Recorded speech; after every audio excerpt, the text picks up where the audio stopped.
Hi YouTube, we're here with the J-3 Cub. Get a close up here. We just had to fix this rudder. We had a wind blew me over and then broke that off. So I got a toothpick in there, and then I have a deeper well in here now to receive batteries. It goes all the way up to where the motor mount is. So it's more like the carbon Cub. And incidentally, we've got the lightened tires where we've taken holes out. We've got a slightly larger prop. It's a 5.7 by 3 as opposed to the 5.75 by 2.5, which is the default size. It's been balanced with a piece of tape compared to some paint, which I'm going to darken that paint and darken this side. After I get my paint replaced, I'm out. And other than that, we're just basically going to load the battery in here. It's flying a little bit better with the CG worked out much better. But it's still not like crazy powerful. So there's still a possibility I might end up just going 3S with this thing just because I got nothing to lose at this point. Except for a plane that works good. So I don't mind having scale performance on a scale plane. I'm into scale planes. But one thing about power is it saves planes' lives. So if you have power, you can get out of trouble. And by the way, that prop looks a lot better, I think. So. Not the paint. The paint looks like crap because I have thin paint. But okay, so, and I also increased the deflection of my flaps a little bit for takeoff and landing. In fact, I'm going to, if you want to pause it for a sec, I'm going to switch this just a little bit more even yet. Okay. All right, guys. Got the throttle cut off. We'll show you some taxiing. It will taxi on grass a little bit. Dead grass. I don't want to break the prop. I just replaced it, so. This isn't dead grass, it's just cold grass. It's frozen, so wind's coming from that way real light. It's a little more scale looking takeoff. Gonna cut. Whoa. Whoa. That was some wind. Holy crapper. So guys, we'll just hopefully we don't get another gust like that. Jeez, that freaked me out good. So just going along. Obviously you still got power. You do have to fly with some power on this thing. It doesn't fly with no power because it's so anemic. And I'll show you a full speed pass here. This is no flaps, no nothing, just full speed, okay? And then I'll come back around and I'll do a takeoff flap. Go ahead and engage the takeoff flaps now. Full speed, full throttle with takeoff flaps. Out of the flap, into the loop. I'm going to come back around one more time, again, always into the wind, so you can do a fair comparison. Okay, full landing flaps here. Got just a touch of ballooning. Okay, out of the flap. Nice rudder turn there. Also, I turned on just a little bit of expo on rudder, particularly is what I was after. A little bit on the aileron, a little bit on the... But look at this, guys. I can do this nice, near full deployment of those flaps. And look at that. Couldn't do that before, guys. Getting into the power again. Do a nice sharp turn.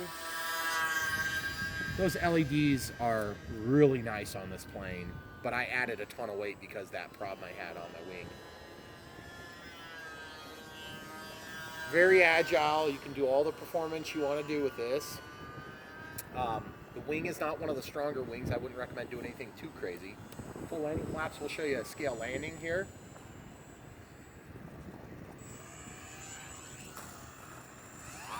Touch and go. Just kidding. Oh man, I want to go fly through that smoke. That'd be so cool, but Smells good. You would probably appreciate that too much, and I might end up with a J-3 Cub for dinner.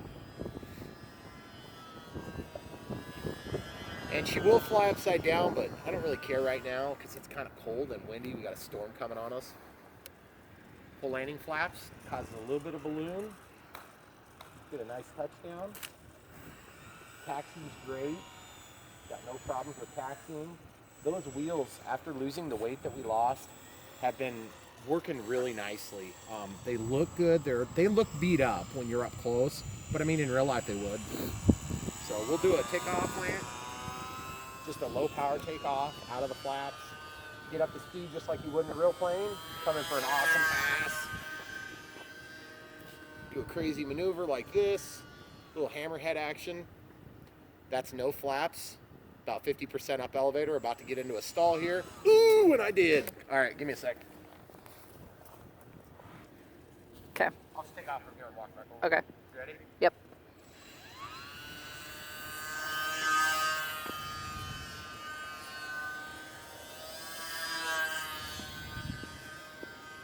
So guys, what happened there was I got a little aggressive with my,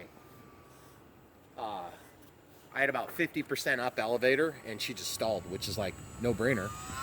That's one thing about a more aggressive pitch on your prop is it takes a little bit longer to get the power, which is similar to kind of the way an EDF works.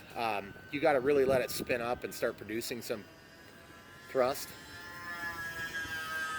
And I just don't think this power system is very super adequate now that I've added all this weight. And by the way, I'm not trying to beat up Horizon Hobby on the power system of this thing. I am on the controller board that had the problem with the servo. But let's just be honest, guys. I've got a bigger prop. I've got a lot more weight going on. I got flaps, I got LEDs, I got all these features that I really kind of wish it came with in the first place for 130 bucks. And they didn't size it for that, period. Look at that thing. Look at that thing slow down.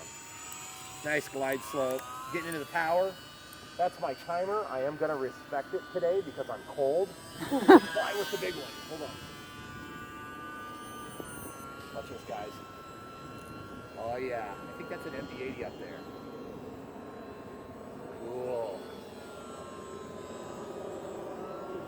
That's so cool. I love real commercial airliners. You might have noticed that from my other videos. Let's get a landing in here. About 30% power. You got to stay in the power with full flap deflection.